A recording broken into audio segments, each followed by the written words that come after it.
This weekend, another Freedom Honor flight will take off from La Crosse. It's a program that flies World War II veterans free of charge to Washington, D.C. to see the memorial built in their honor. New at 10, Mike Thompson now joins us live to introduce us to one of the veterans making that trip. Mike?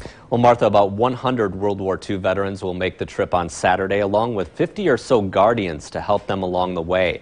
It's an experience many of these vets have been looking forward to for a long time.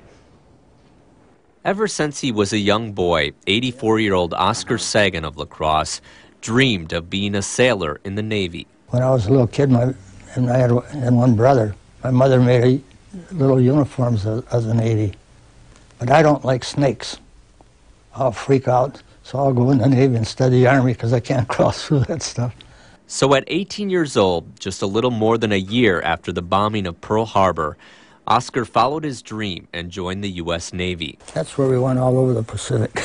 And he eventually caught a ship called the Corvus, a.k.a. 26. That's an amphibious cargo ship.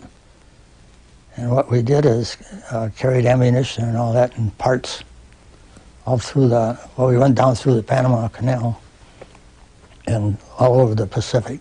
The Corvus was responsible for taking the 32nd Division into the Philippines. The ship and its crew also took part in the invasion of Okinawa. The first day we went in there was on Easter morning, April 1st, 1945.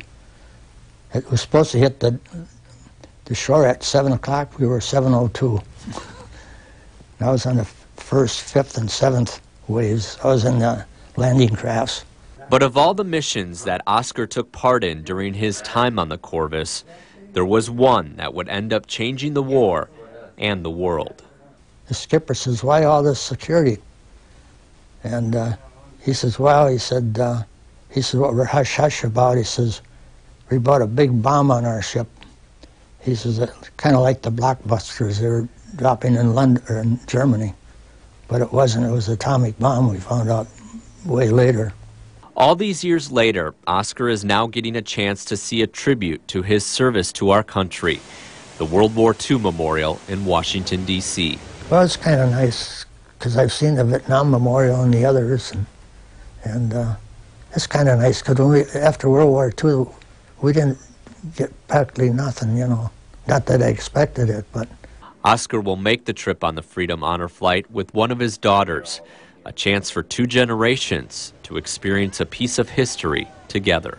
Yeah, I think it'll be real nice because I've talked to some of them that went, and they said, it's top shelf. He said, you can't beat it.